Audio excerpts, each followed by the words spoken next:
Butter chicken. Ugh.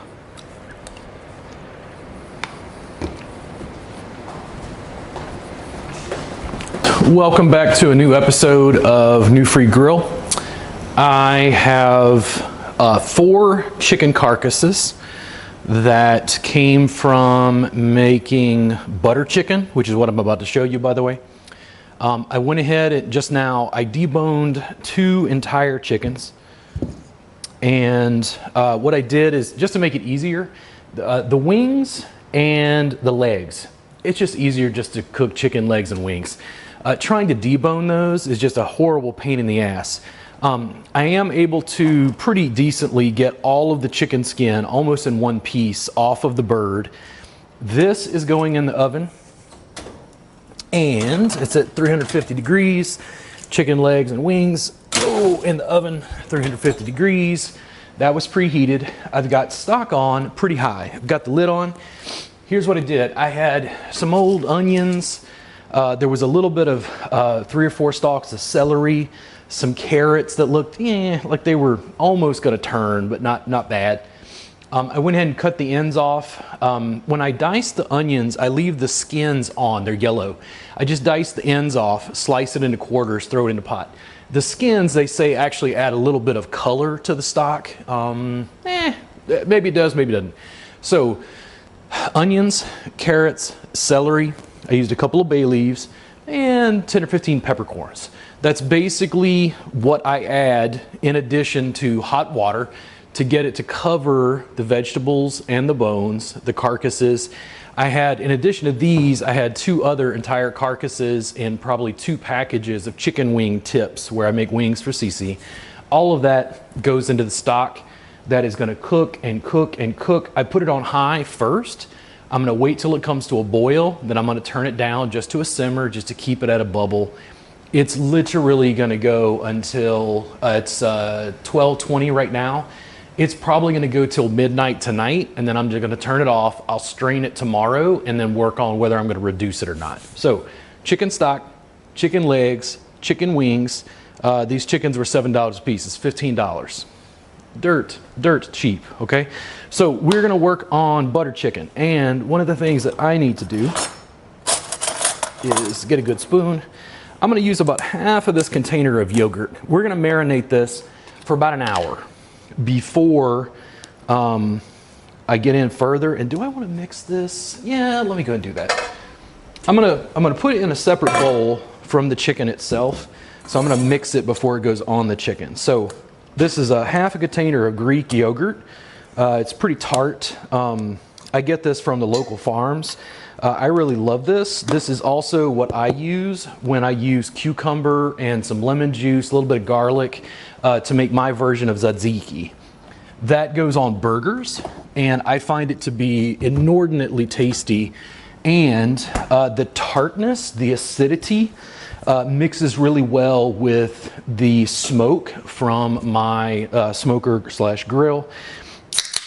It allows me to kind of balance that out, and because I eat so low starch for the most part, it's just a nice treat to have some dairy.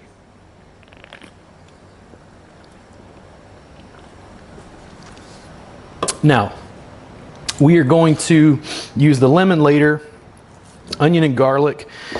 We're gonna mix the onion and garlic, I think, with the spices to grind. Where did I put that grinder? Wandering all over my kitchen. There we go. And where is that's not it, my cord, there we go. Okay, we're gonna put the spices and the garlic and the ginger in here and puree it. It's gonna break it down. There's some spices that I buy whole because I find it to be less expensive. Yes, I said it. Cumin is one of those that I tend to buy whole. Coriander is another. If you're looking for spices, by the way, go to your local Indian market or Asian market. Because they use so much spices in their cuisine, you can buy even like bags of black peppercorns, dirt cheap. Again, peppercorns I buy whole because I use them whole in my grinder, whatever. I have a tendency to buy stuff like this. This will last a year probably. it means that my spice cost like really reduces, and I get to make stuff like this. I've always got, like, I keep the Indian spices in a separate section in the pantry because I don't use them every day. So first thing is I'm gonna peel this ginger, and I'm gonna peel this ginger by making this our compost bucket. This guy's getting a little old. I'm gonna take a spoon and just scrape off the outside. If you get any section that's woody, feel free to go ahead and just slice that off with a knife. I'll get it in just a second. You see that where it's dried?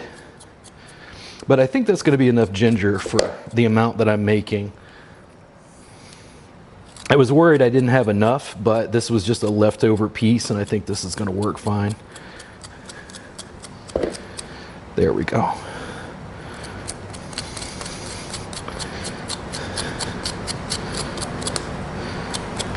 Right at the end. This is great because you know you're not going to cut yourself. If you use a peeler, it's pretty sharp. I just find ginger in particular, this is like a super easy way to do this, is just the edge of a spoon. If you get those little nooks and crannies, I tend to like come in with a spoon and try to like dig it in to be able to pull, there we go, to pull that little piece out. And if you get little pieces of peel in it, it's okay. It's going to be, you know, super ground up. But you don't want big hunks of that. Let me see.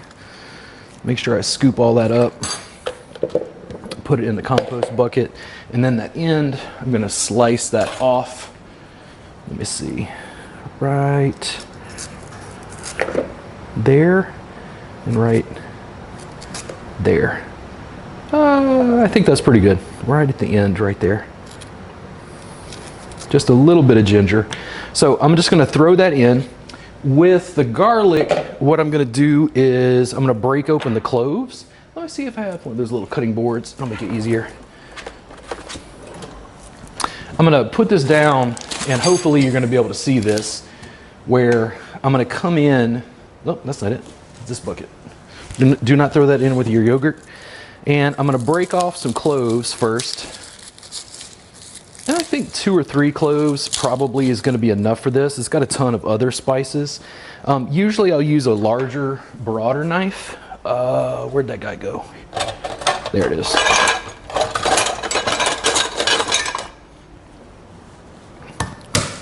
I really like this Asian kitchen knife that I use because it's so flat.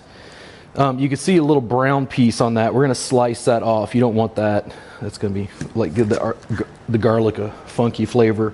And that's going to go right in the mixer with the spices. There's another little piece of some brown right there. Cut that off. And again, no peels. You'll just throw those in the compost pile. Oh, that was like 2 for 1. You got a 2-fer. There we go. Garlic. And a little more. There we go. So all of this will go in the compost bucket.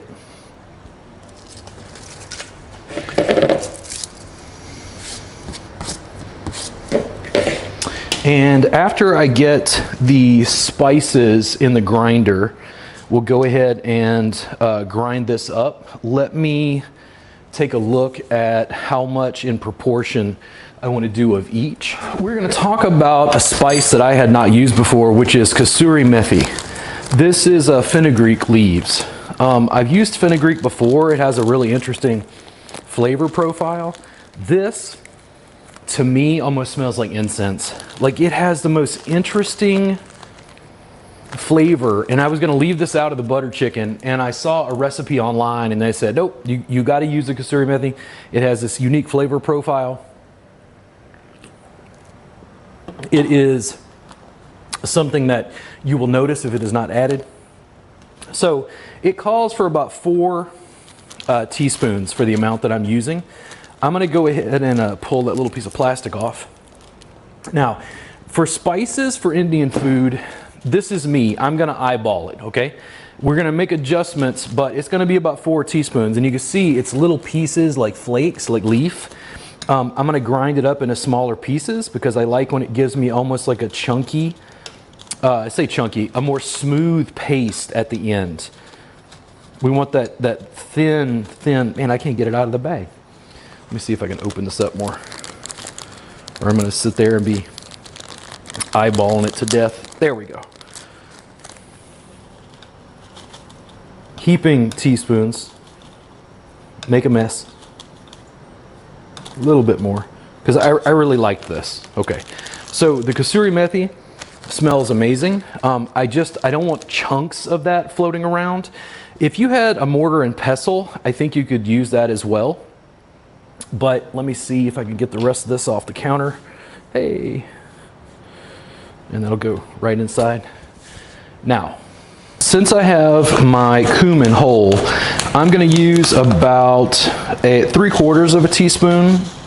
I think that's plenty of cumin seeds. I have a tendency, I don't know about you, when I discovered cumin, I think I overdid it. I was just using it like so heavily handed that everything I made, like if I made Mexican food, in particular ground beef or something, it was just over cumin. I like a little bit of it, but you don't have to go overboard. I'm going to use about 2 whole teaspoons of coriander, and it comes whole. Okay, this isn't the ground. And I think that's going to be plenty. For what we've got that we're grinding up, I think that's going to be good. And then I'm going to go through the rest of the spices here in just a second and go over like proportions and ratios. So let's see. That's ground, that's ground, that's ground. In fact, let me let me wrap that up. Hey, well, I'm dropping everything. Now, I've got all of that in the grinder. I'm actually going to add, in my case, a little bit of salt. I do have a tendency to do this. Sometimes I will mix various salts. If you have not tried Malden salt flakes, awesome. If you're somebody like me, eats a lot of carnivore, the smoked version is awesome. So this flake is kind of big for the salt. I'm going to add about 2 teaspoons to this directly. And I find that really filling the spice mixer helps everything pulverize very rapidly. The final spices, Indian, I almost always eyeball. It's just a taste. This isn't chemistry to the degree that it's like cooking. We'll make naan bread in just a bit. Oh, I surprised you, garlic naan. What, you didn't make the garlic naan butter in advance? Anyway, cilantro, garlic butter. Sea salt, stick of butter, totally awesome. So I like to do this because loading the spice grinder is going to help it move around. This is going to make a little bit of noise. Pardon me.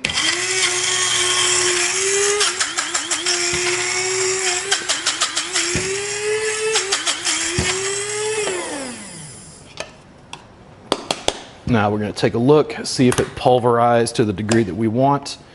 Not quite, a little too chunky. I think the garlic and the little bit of ginger made a difference. Like I've still got a huge chunk of that ginger. We're going to put it back in and see if we can get that to pulverize. If not, we can take it out with a knife and slice it up a little more.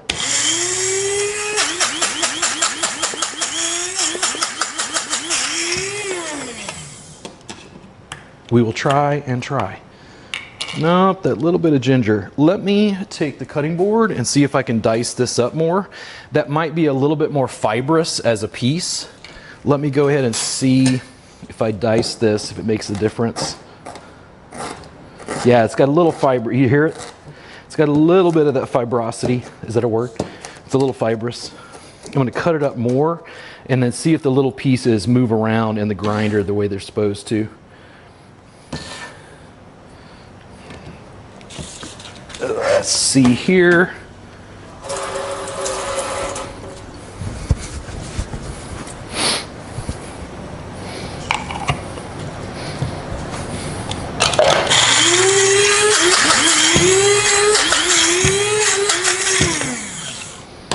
Now let's look. Aha, much better. Now this is thick. It's got some moisture to it because the garlic and the ginger was in there. I'm gonna go ahead and put this in the yogurt, and then this is gonna be the marinade. We can always add more spices. I just go ahead and add the spices to the marinade. It's all gonna wind up in the same pot. And you see how I have to scoop some of that because it thickened? The moisture from the garlic and the ginger did that, and that's totally fine. Just going in the marinade. You can use a rubber spatula if you want, but my hands were free and I'm not super concerned about it. There we go. Make sure to get it around the blade. You don't want to have like a chunk of that left in there. We're gonna wash this out when we're done so we can go for our next stuff. There's not a huge difference in this and like a coffee grinder. If you have a mortar and pestle and want to do it, it's awesome. It has its own like appeal. I also use a food processor to grind up vegetables and things sometimes because I think it works well. That will go in the wash. We got some of the spices in, and now we're going to go ahead and cover the rest of the spices that are going to go in with the yogurt. We're going to eyeball the rest here. I'm going to open up the turmeric and make sure I have a twisty, so I can tie this off. If you save an old plastic container, you could put these in. I just tend to keep it in bags with twist ties. Maybe you organize your kitchen differently, or I should say maybe you organize your kitchen since I don't. But I'm going to put about a half teaspoon. No, I say that it's 2 chickens. It's a little bit more. It's more like 3/4. Turmeric goes a long way. By the way, don't get this on white clothes. It'll stain the shit out of them. If you want to turn everything yellow, this is the way to do it. So I'm going to leave that for a second because I want to see. I'm going to use a little bit of hot chili. No, actually, no, I don't want the hot. Let me just go with the Kashmiri. The Kashmiri chili has a real deep flavor. Cece loves this on her chicken wings, by the way. I started making Kashmiri ones. The Kashmiri chili powder, I'm going to put about a teaspoon. And again, these are rough estimates. Oh, you're like, Robert, you poured more. It doesn't matter. You can rough house with these spices. Then garam masala, which is a mix. It's usually clove, cinnamon, a few other things. I'm going to put about a teaspoon of that as well. And you can see how accurately I measure all this with exactitude. A little bit more. Come on, give me. There we go. Then, let's see, what else do we have? Is there anything else? We've already got the cumin, we've already got the garam masala, we got the kasuri methi, we got the chilies. Let me go ahead and mix this and see what our marinade looks like. Now, it's pretty thick so far. I'm gonna go ahead and do this. I'm gonna add the juice from a lemon before we add it later. In other words, I was thinking about doing this where I added the lemon juice once it was in the pot cooking, but I think I'm gonna go ahead and add it now just to give it a little more liquid so I can coat everything well. Juice of 1 lemon. You could use lemon zest too if you wanted, but I'm not. This is only gonna marinate for about an hour. I don't think it needs much more than that. If you wanted to make this in advance, you certainly could. And in a future cooking show, I might do that. But I wanted to show you how this was put together and hopefully get it done in the same day.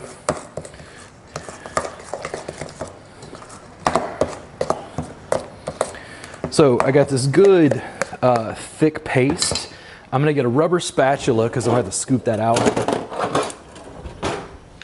And we're gonna go ahead and put this on the chicken. We'll take that out.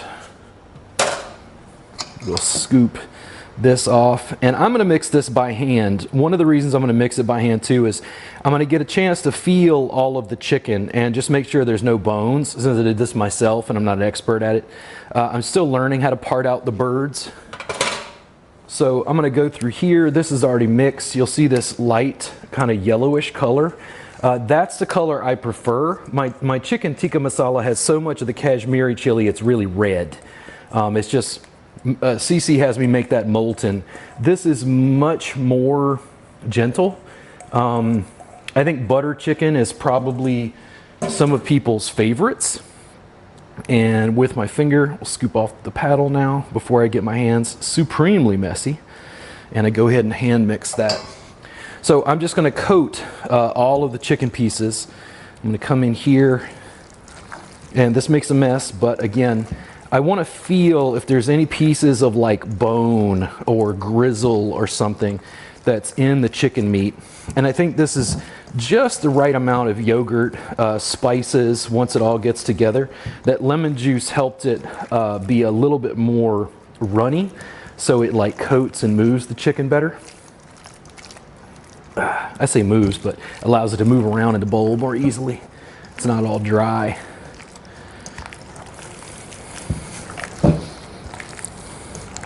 I don't feel bone one. I think I did a pretty good job. So just make sure that all your pieces, there we go. There's some that like was hiding in there. You want to make sure that it's all coated as well as you can get it. This is going to get covered in saran, and it's going to go into the fridge. It's 12:43 right now. I might fudge it a little bit. Let me see what my time frame looks like, because I got other stuff I need to do here. Let's see, got to be somewhere 2 hours. I don't know. We'll figure it out.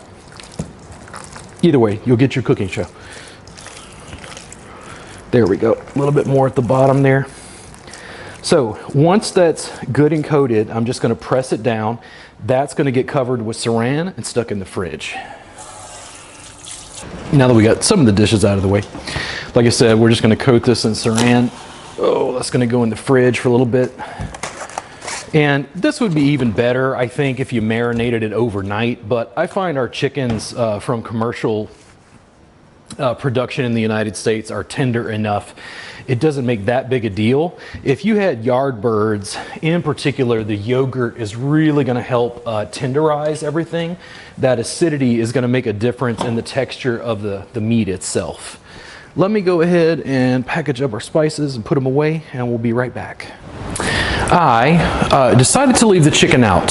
This is going to sit, continue to marinate. I went ahead and mixed up the rest of my yogurt. I'll put that away. The rest of my yogurt with a little bit of essentially some cream that I had. You can use milk, but I'm just going to use a little bit of the cream and then just a little bit of water. All I did with this is it's sugar and some water, about a cup. And then I've got about 4 cups of bread flour. This is the chicken stock later for the tikka. Some all-purpose. I'm using bread flour for the naan bread. I also diced up 4 or 5 cloves of garlic that's going to go directly in. I want to get this yeast activated with the sugar water first. You see how it's frothy and bubbly? We want that yeast to multiply in there and do its thing. And then I'm going to put all this together. I'm going to knead it inside of this container, and then it's going to sit. Bread is one of these things that I don't feel like I've perfected at all, but it really helps if you knead it several times and kick up the gluten in it. It gets to this point where if you have the right amount, and this again, 4 cups of bread flour, this is about a cup of water, maybe about a cup total of yogurt with a little bit of like milk or cream. The recipe called for 3/4 of a cup of milk. You're just getting ratios, okay? The main thing with this is the yeast. Once you get the yeast to the right point, we're gonna have to take this. It's not gonna be so sticky, because when you get the ratio of wets to solids, the gluten kicks up. It tends to not stick so bad. I'm gonna roll it out on a board, and then I'm gonna fry it in a cast iron skillet with some ghee. The ghee I made recently, and I wanna show you this because it smells almost caramelized. You see how dark that is? This is shelf stable because it's mainly just the oil, the fat. You're removing the milk solids. I just strained that. I brown mine till the bottom caramelizes. That nutty kind of flavor with the ghee really works for me, and I find it works really well for Indian food in particular. Don't be afraid just to use butter. And what I've got here is cilantro and garlic butter. This was made the other day. I mixed it up. You can roll it into a log and put it in your freezer, by the way. I mean, should you need stuff to make naan bread with all the time, because this is something you're gonna do now. Also, when this is made, we might wind up with like 8 pieces or something. When this is all done, if you have leftovers, it freezes inordinately well. If you take those breads and stack them in a gallon Ziploc in your freezer, Cece loves coming and getting a container of butter chicken out, getting some naan bread out, letting it sit until she comes home in the evening and just warming it up. Absolutely awesome for leftovers. This, I don't know if she likes this more than the chicken tikka masala, but it's close. So I'm gonna let this go a little bit longer. I'm gonna go ahead and mix everything together. And then I'm gonna knead it up into a ball and wash my hands because it'll be sticky at first. We're gonna let that sit, I think at least an hour. Maybe closer to 45 minutes, but I do recommend also, I'll use the all-purpose flour to roll it out, but the bread flour has a higher gluten content, a higher protein, I think. It works for breads better. If you're using stuff to like make a cake or something, you can get cake flour. It's usually finer particulate. I find that bread flour really helps for bread, and I have a little bit more problem with yeast than this stuff. So with bread in particular, I go ahead and use bread flour. We're gonna put all this together, and then I'm gonna show you the dough before we get ready to roll it out and fry it up. I added about a teaspoon of baking powder to the bread, by the way. I put the dough in the background. The stock is at a good kind of rolling boil. I've turned it down and kind of moved it around on the stove because it's just gonna sit there and just simmer. I'm gonna check it before I leave. The Thai massage jam today, you guys not coming to the Thai massage jam? What are you doing if you live in Austin? I put the bread in the container, and I really like this. I got this at a food supply store. You could probably find these. I got this from an old roommate, I think. But I went ahead and I think I've got just the right amount of flour and just the right amount of liquid. It was sticky, but not like too tacky. Now, I've put some ghee in this pot. We're gonna wind up browning the chicken. I just wanted to document this. And after the chicken is browned, we're gonna put it in a separate bowl, and then you're gonna add an ungodly amount of cream and butter. So one, you have chicken stock, right? Because you have chicken stock frozen from the last time you made chicken stock, right? So chicken stock is gonna go in there. It's gonna add a layer of flavor instead of using water, and we want it to be creamy. So an entire container of cream. This is 32 fluid ounces, and I've got like another cup or so right here that's gonna go in. Creamy. We're gonna make basmati rice, put it together. Once the curry is together and it's come to a boil, it's come to a bubble, you can let it simmer. I'm gonna let it, once it does come to a simmer, when it's all mixed together, I'm just gonna let it cool just a little bit and go ahead and put the bread together, cooking it in a cast iron skillet, but you'll get to see that. I'm about to brown this, and I wanna see how hot this is. There's a little bit heat there. Let me uncover this and see how hot it is. And you're not gonna be able to see this because I have to work on that part. There's a little sound there. Let me go ahead and fill this up. And I try to create enough space between the chicken pieces so that there's a little bit of a browning reaction. If you overfill it, it'll cook, but it won't brown. That extra Maillard reaction really adds to the flavor profile. And what you're trying to do is layer flavors. You're trying to layer spices, browning, meat, fat. The reason I don't use water is because it waters it down. If I use chicken stock, it's adding another layer of flavor. It's adding another layer of flavor to the chicken. And I'm gonna keep adding till I think it's about full on the bottom. And that's just gonna sit and cook. I'm letting the moisture cook off because water prevents the Maillard reaction that we're looking for. This is at a bubble. I'm gonna check it. The bread is still rising. I'm gonna leave it. I'm gonna go ahead and brown the chicken, and we'll be on to next steps. But could you do it in butter? Yeah, totally fine. The butter will brown, but in my case, this is already caramelized, and I can cook it at a slightly higher temperature without having to worry about butter solids just turning black, basically.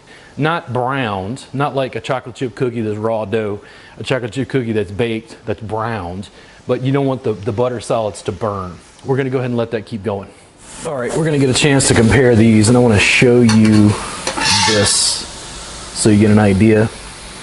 Let's see if I got a piece that I think is more sufficiently browned. I think that looks good right there. That's a good one. So Here is the difference, okay? I'm gonna come over to the camera so you can see this.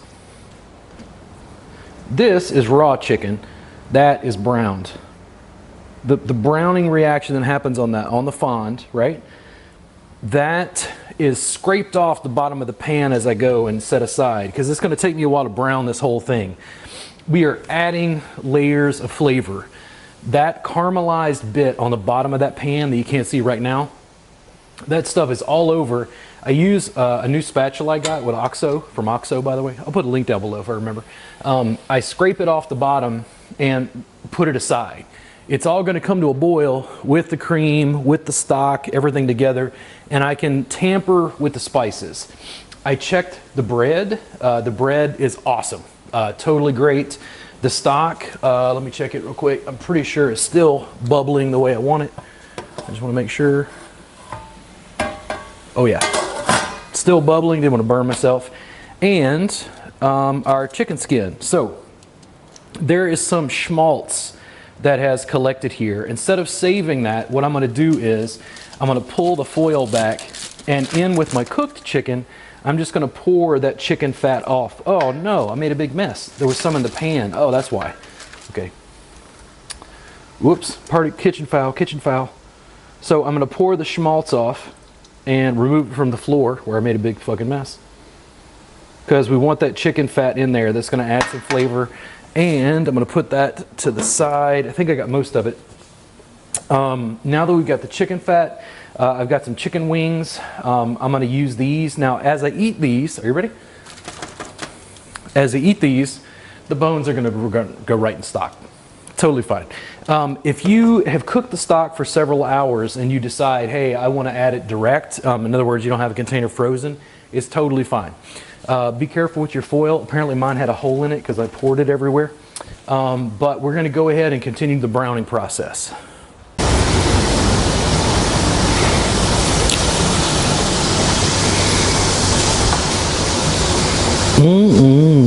Chicken wings. Chicken skin. Oh, and I clean that fat off the floor. Hey, SpongeBob speaks Cajun. Caramelization. Caramelization. Now, what I was talking about is the browning response in there. You can see that. Just frying it in the ghee. Here's some of it, a little more browned. You can see that. I might wind up finishing it up in this pot right here. But you can see the browning on the bottom. That makes a huge difference. You're layering caramelization on caramelization on caramelization. Did we just add water? No. We added chicken stock. Did we just add chicken? No. We browned the spices and the stuff. Adding those layers adds a huge amount of depth to its overall flavor. I almost forgot earlier, I ground up some of the spices. Now that I have added the chicken and I transferred it to a different pot, I can fit it all in one of these, which I thought was going to work better. This is heating up, plenty of ghee. I can put more butter in it. All of the cream is in there in addition to the stock. I'm just going to let it slowly come to a boil. You can see what my bread looks like, by the way. Pull this out of here. You think it rose a little bit? Just a little. I think this is going to work great. I'm going to put this aside because it's warm enough. I forgot to add cashews. Cashews was one of the things that I was really surprised was in butter chicken, but the kasuri methi and the cashews I think are the two things that really make it stand out. It's just got a different like dimension of flavor. And where'd I put the cashews? Well, there's my drink. Where did I? There's a bag of cashews hiding in the kitchen. Well, oh, they're there. You guys saw them. You didn't even fucking tell me? What, are you gonna just let me wander around my kitchen? So I'm gonna use about a cup and a half of cashews. And if you had nut butter, I think that would work absolutely fine, by the way. This is also something that I think is gonna thicken. Okay, if you wanna add powdered spices, I went ahead and added about a teaspoon of Kashmiri chili, another teaspoon of garam masala, and the cashews. We're gonna grind this in just a second, if I can find the lid. Hello. And my ongoing mission to do dishes as I go has thwarted me finding anything. There, nope, that's not it. Oh, there it is. Oh, right there. So I'm gonna put that in. We're gonna grind that up. If you had nut butter, I think nut butter would work just fine. In fact, that sort of caramelized, cooked, roasted kind of cashews. Oh no, to overfill it? Maybe. Let me see. Let me pour some out into a container. I can add them after it gets moving around. Can't burn up my grinder.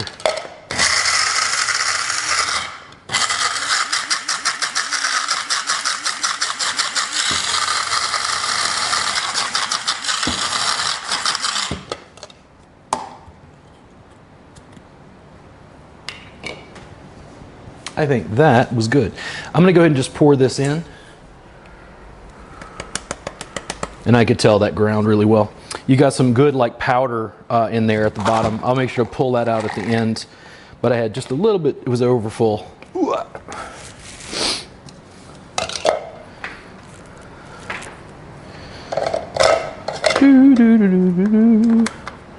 There we go.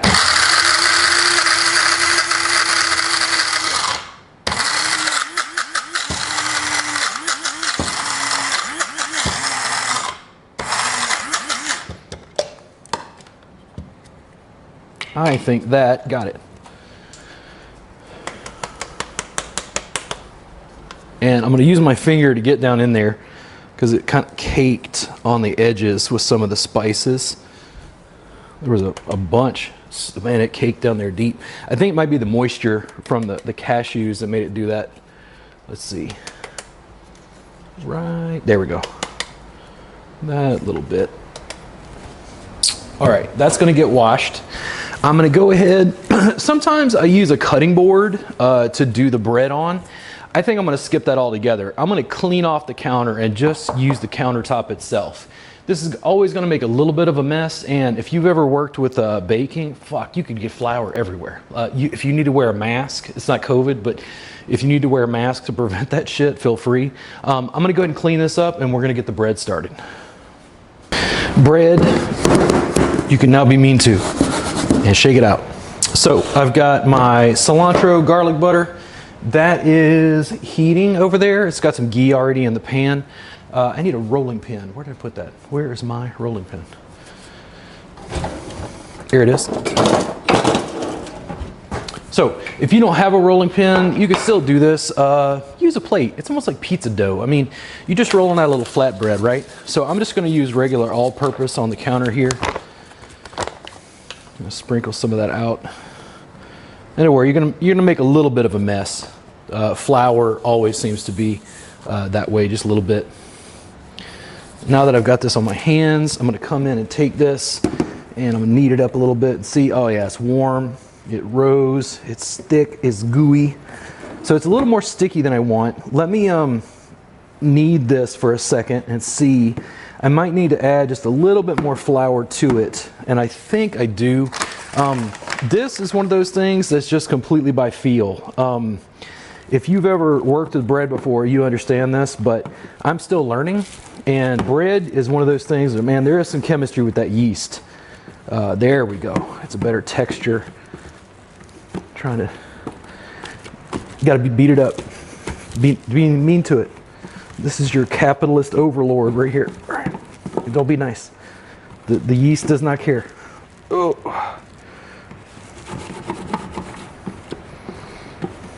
Little bit of gooey. Just a little bit more. Just a little.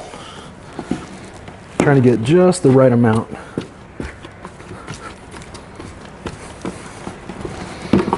And it's like, it's by feel, right? So there's just something where it sticks, but it's not like this. It didn't break across on your fingers. Kind of goes into one. My curry is at a simmer. I'm gonna turn that down in just a second. So you don't want to cook the shit out of the curry, okay? When it comes to a boil like that, that chicken is already semi-cooked, right? Man, it's still sticking just a little. I think I need just a little bit more.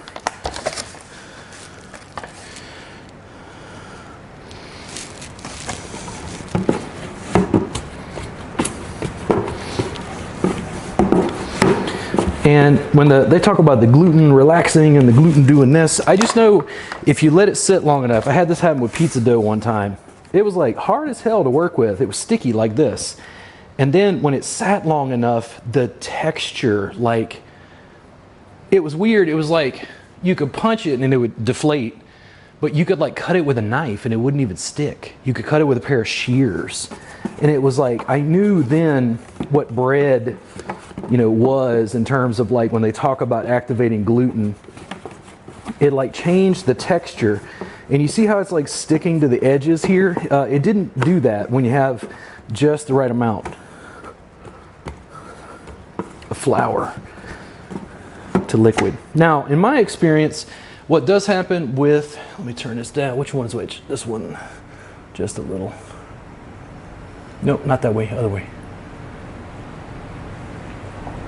Okay, so this is still going, that's slow. That's good, we can get it to a slow heat. I just don't want to like put it on and just have it flame the fuck up. When you add dairy, like the yogurt and the yogurt and cream to this, it makes the bread softer somehow. It's got a slightly different texture to me than what I've seen in the past. This recipe, it's not as like pizza dough, to my knowledge, doesn't have like dairy in it. Pizza dough is more like a snap. The naan bread is softer in my experience, and I think that's from butter, and I think it's also from the yogurt that's added a little bit more.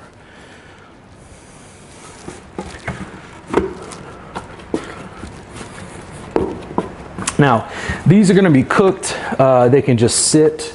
I'm going to put on basmati rice. You're going to get a chance to see this evening, probably when I get back. I won't be able to show it all together because I got to go take a shower and get over to the gym. But see how we've kneaded it? It's like it still sticks. There's still like bits and pieces. But for the most part, we've got like this one piece of cohesive dough. In my experience, if you let it sit longer, I think its texture improves a little bit. I don't have that time at the moment, so we're going to go ahead and pull a piece of this. It looks like all of that's pulled up. I'm going to grab a little ball of it like that. There we go. You see how it's still got some stick? If it sits long enough, that goes away. Now, I can roll that into a little ball. If you want to, you plop it on your counter. And in fact, why don't I do that right now? Oh, sticky. Oh, sticky, sticky, sticky. Good Lord. Sticky, sticky. And like I said, if I had longer, I would definitely spend a little more time letting this like develop, basically. I just think it has a different texture and it works a little bit better. It's a little sticky. I'm just going to add more flour to it since I'm crunched for time. But play with this, and don't feel bad if you screw up a loaf, I should say. Don't feel bad if you screw it up. We're learning, right? The people in India are happy that we're experimenting with the breads. We're not even making parathas yet, or idlis. Little steamed rice cakes. It's almost like a biscuit. The idli like soaks up a gravy like a biscuit.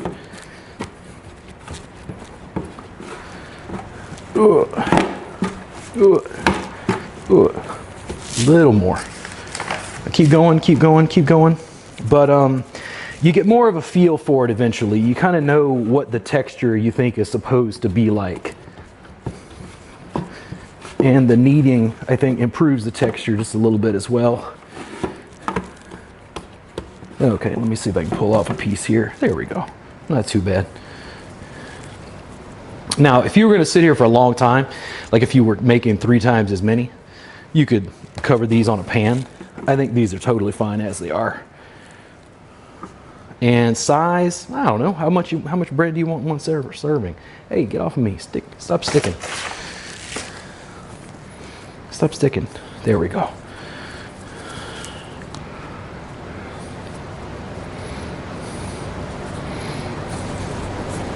I'm losing pieces of dough. Told you to make a mess. Where'd that piece go? Uh-oh, I'm gonna have a piece of dough stuck to my shoe. Oh no, there it is. Oh, right there. Trash. So we're gonna get each of these into a ball. Actually, in just a second, I'll get a few more of these. And then after that, I think I'm gonna check the temperature on the curry. I'm gonna turn that down just a little bit. And I think the ghee is ready, which is what I'm concerned about. I don't wanna put it in where it's like, it burns it basically.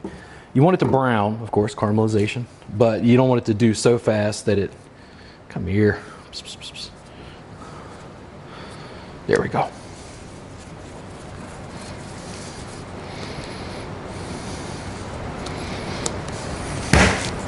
Again, don't feel like you got to be nice to it. We're going to work out some stuff.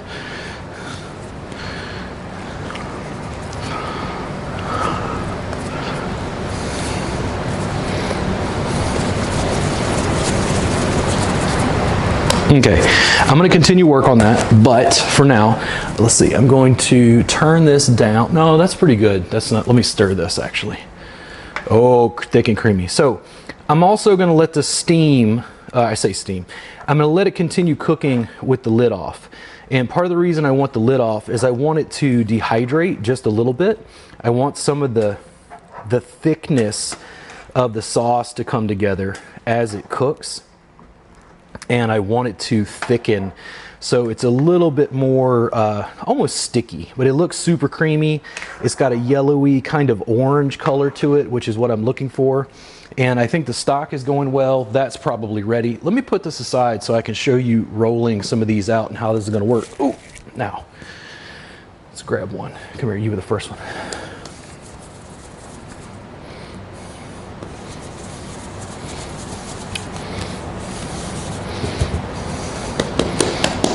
So I'm going to flatten it just a little bit.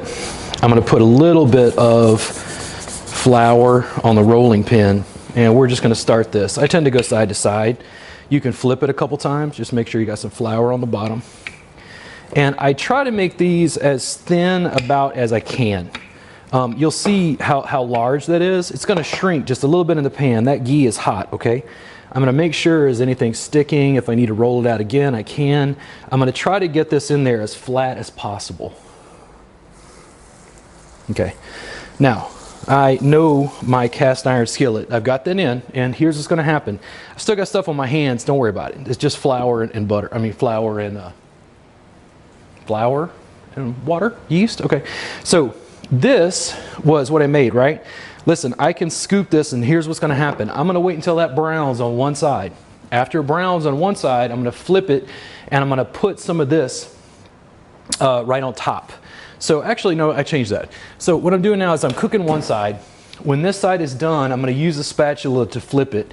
Before I flip, I'm going to come in and do this, and it's going to help some of this turn just a little bit liquid, okay? I'm going to put little drops of the garlic cilantro butter right on top of the naan bread.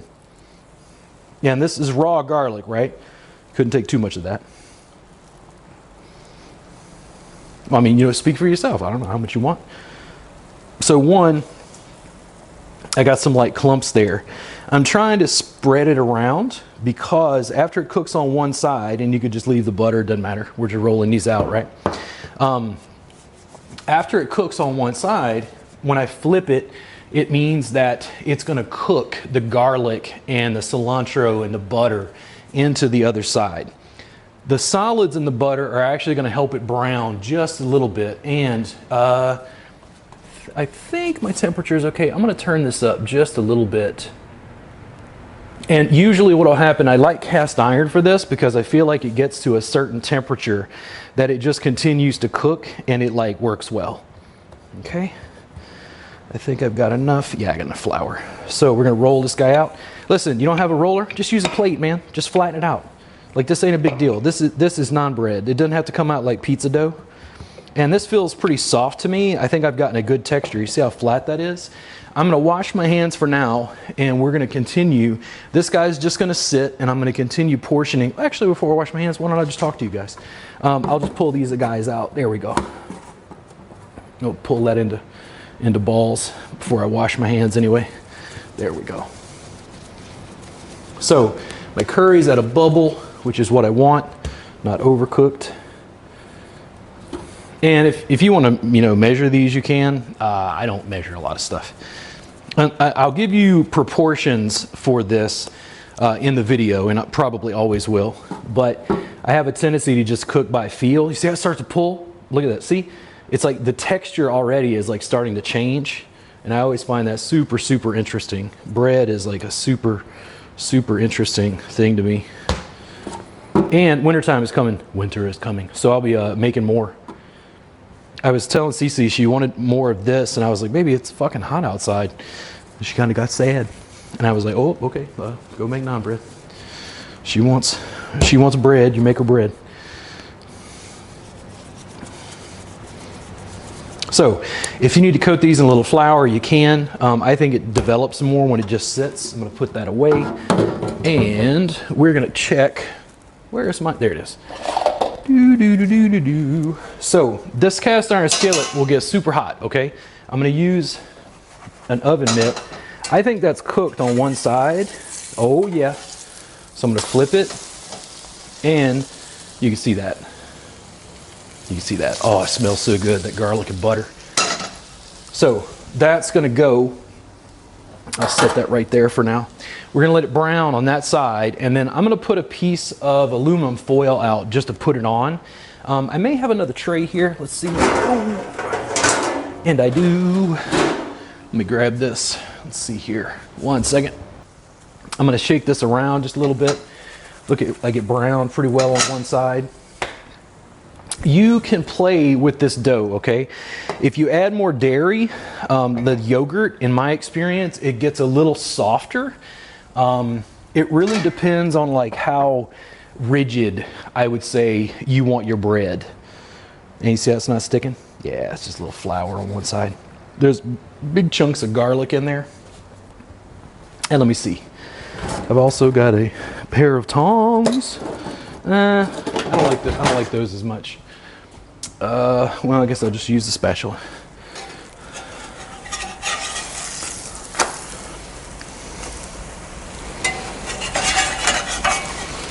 Just a little bit more. I feel like it's coming to temperature. And then I'm going to pull that to the side so you can see it. We'll continue to take these guys and roll them out. I tend to just roll them as I go. If I have them all like laid out, I guess if I had enough room I could. But I tend to make a little bit of a mess. This one, especially with the bread, always I get flour everywhere. I'll end up coated in flour. Do not wear the McLovin t-shirt coated in white flour. You're gonna get busted for cocaine possession here in Austin. That's not a good idea.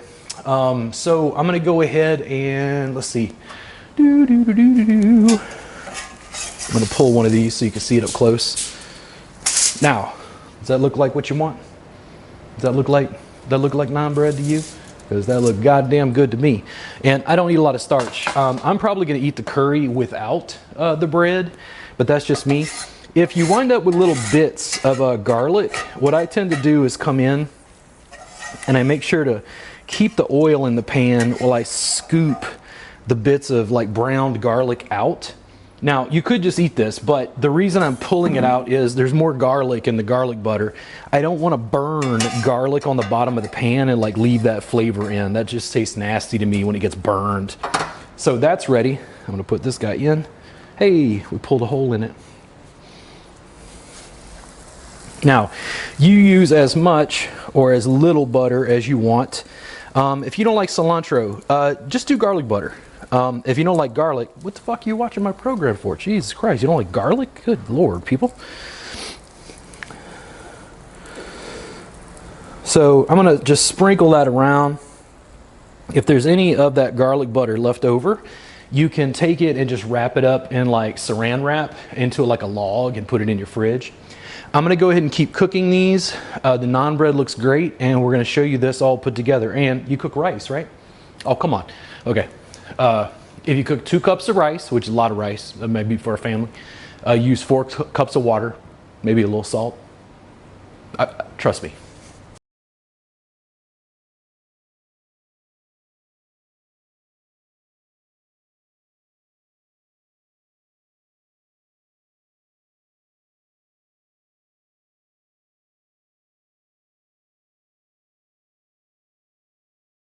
The jam went great. It was a great turnout for Samantha and Kristen. And I have some leftover butter chicken. Ugh.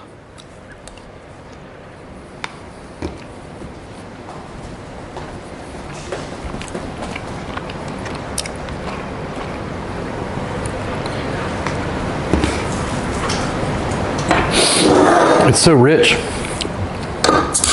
thick, creamy. We're going to celebrate by going back a little bit. The Fat Tire Amber Ale. Now, I swear to you, I think this tastes different now. I don't know if they changed the formula. Years ago, when I first came off to Austin, you could get Fat Tire Amber Ale here. Because of liquor laws in Louisiana, you couldn't. They didn't import it. So I would come out to Austin and hang out with friends, and I would buy like a couple cases and bring this back. When I would go to a friend's place, I'd say, "Hey man, you want a beer?" And he's like, "Yeah." And I handed him a Fat Tire. It was like smoking paper bag swag, and somebody handed you just a bowl of dank nuggets at a time in which, this is way before cannabis was legal, by the way. This was like a huge deal. I don't like the new label as much. I don't think Fat Tire tastes as much like it used to be. It's almost like they went from Coke to like New Coke. Don't quote me on this, by the way, but it just seems that way to me. It's still got this nice aroma. Introduced me to the concept of, like, I guess Belgian yeast is probably the easiest way for me to say it.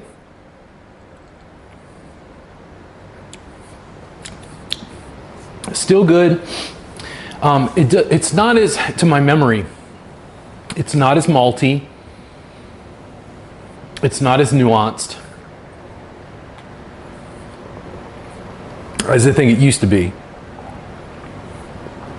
But this is the microbrew that set me off towards microbrews. I was so taken with this beer that it's what got me into microbrews generally, where I wanted to explore and try different options. It's malty, not overly sweet. It's very balanced. I don't find it to be a challenging beer. Like, I'm not like working my way through it. It's easy, drinkable. But it does have those nice like malty aromas, Belgian yeast kind of flavors that I like so much. And the butter chicken was stupendous.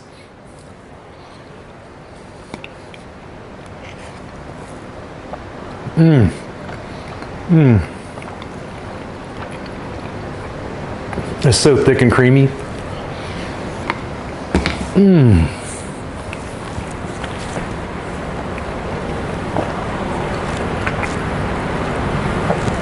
So in my case, it's a labor of love to make CC.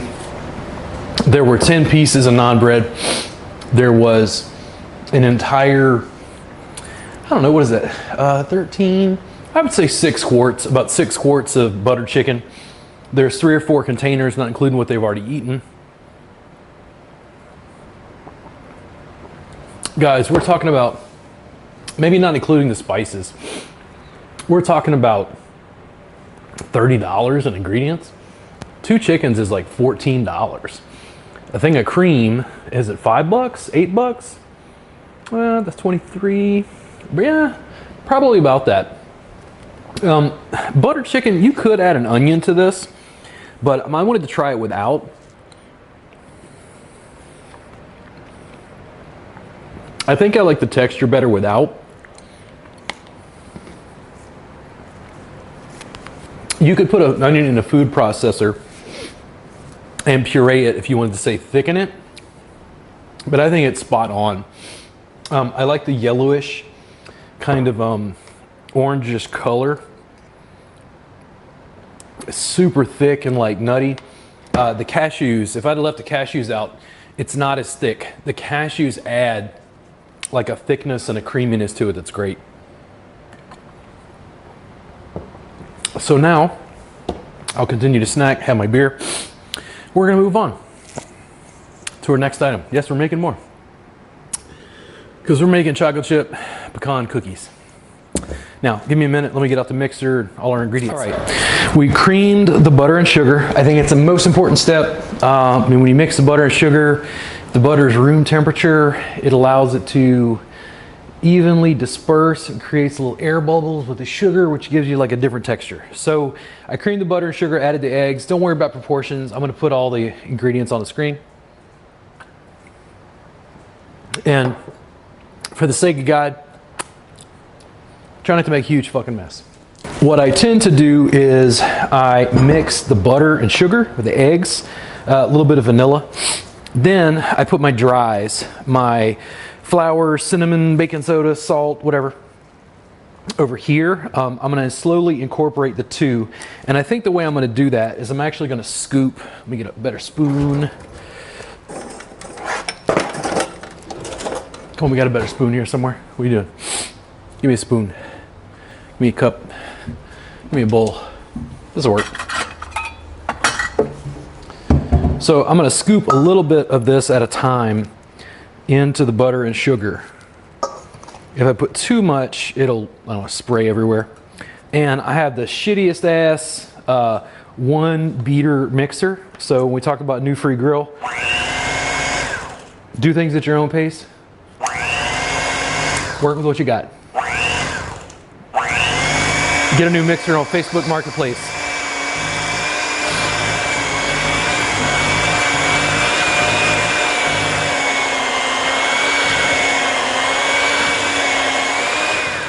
So you get the basic idea.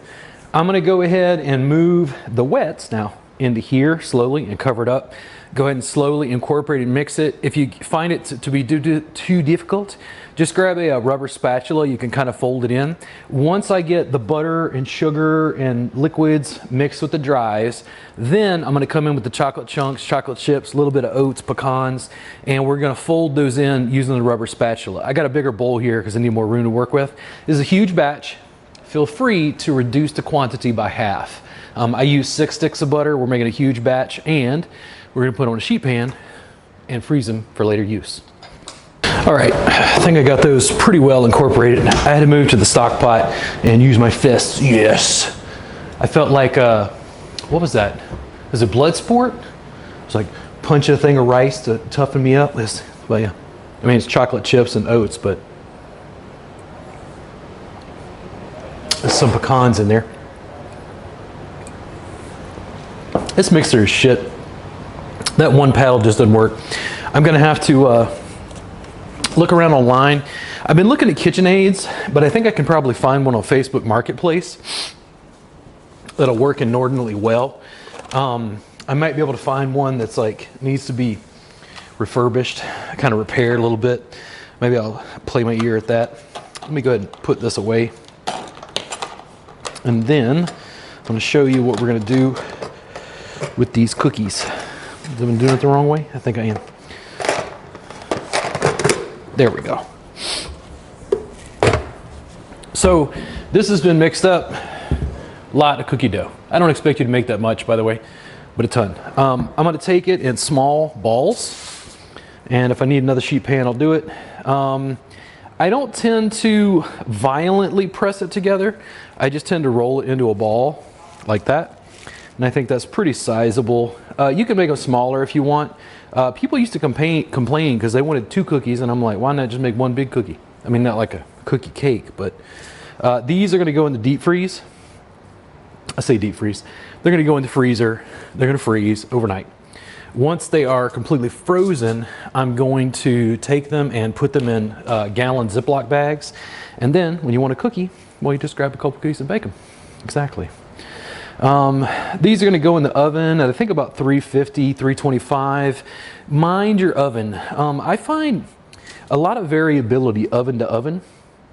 And when we moved here, I have to kind of like, I don't know, I have to kind of watch the oven because sometimes I can't do 15 minutes, I got to do like 18 or 20. And I think it just depends on the actual temperature that your oven gets to easily. And again, I don't want to just squeeze it into a ball. I just want to roll it up, make a sizable cookie. And that'll be frozen, good to go. I'm not baking any of these tonight. I think CC is full of butter chicken, which was superb. And then I'll probably bake some of these tomorrow. I'll make sure to take a couple photos so you guys can get a gander at what these look like when they're finished. This is something I love to make. These are great for parties. I think cookies are one of those things. I don't eat a lot of sweets. And this is one of the things that I do actually enjoy from time to time as a cheat meal. I know that a lot of people don't put oats in their cookies. I played with this recipe over time from different chocolate chip cookie recipes, figuring out what I liked. And I like adding the oats. It adds just a little bit of texture that I think is interesting and makes the cookie hold. I don't know if it gives me the illusion of health, but I'm into that.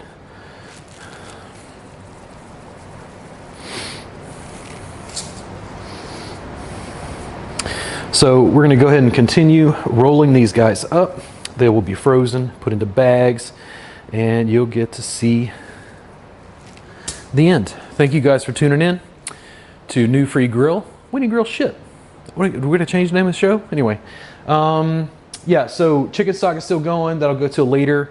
Thank you guys for tuning in, New Free Grill. And I'll put some pictures up of the cookies. Thank you much to New Belgium Brewing Company and the Fat Tire Amber Ale.